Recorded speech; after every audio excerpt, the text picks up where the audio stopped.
For today's short devotional, I'm going to read a couple of verses that maybe, just maybe, you haven't thought too much about before.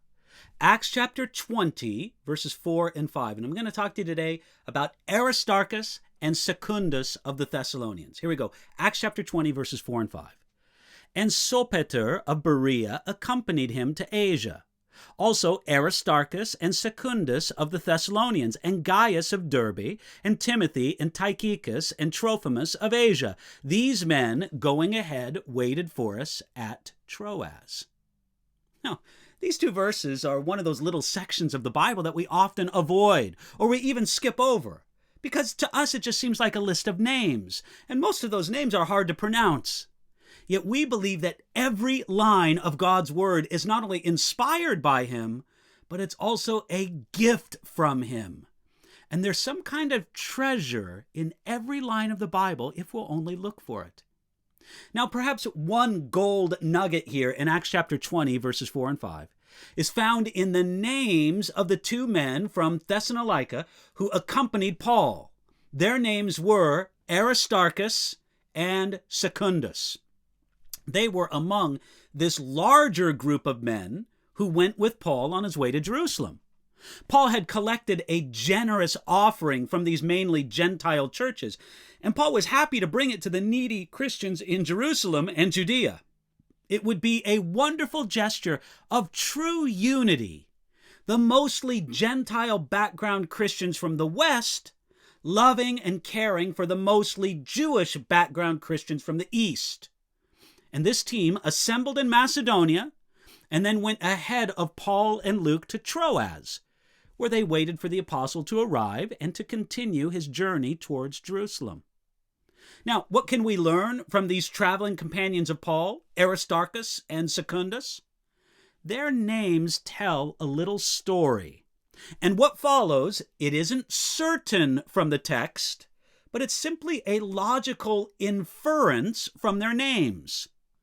Aristarchus and Secundus were both Thessalonians. They came from the city of Thessalonica, but they were probably two very different kinds of men.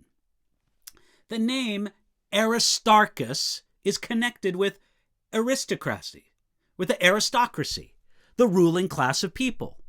And it's likely that Aristarchus came from a wealthy and powerful family just because of his name. Aristarchus is just the kind of name that would be given to a nobleman. And we can suppose that Aristarchus was a man of high status. Again, do we know for sure? No, but it's a very good chance. Then, Secundus was a common name for a slave. Do you know what the name Secundus means? It means second. Slaves were often called not by their true names, but they were just sort of given numbers. The first-ranking slave in a household would often be given the name Primus. The second-ranking slave in the household was often called Secundus. So there they were, Aristarchus and Secundus. One was probably a nobleman. The other one was probably a slave. Yet side by side they served the Lord and helped the Apostle Paul. This true fellowship between a nobleman and a slave, that was a scandal to many people in the Roman world. They found it hard to believe that they could sit together and serve together in the same church. Yet they did, because they each thought that who they were in Jesus Christ was more important than who they were thought to be in this world. It's rightly been said that the ground is level at the foot of the cross. There is no one from such a high station of life that they don't need Jesus. And there's no one from such a low station of life that Jesus can't lift them up. Everyone, both high and low, must humble themselves and come through the same gate of faith to Jesus. It doesn't matter if you're an Aristarchus or a Secundus. Jesus is your only way, and the same way for all. Let's remember that and walk in that today.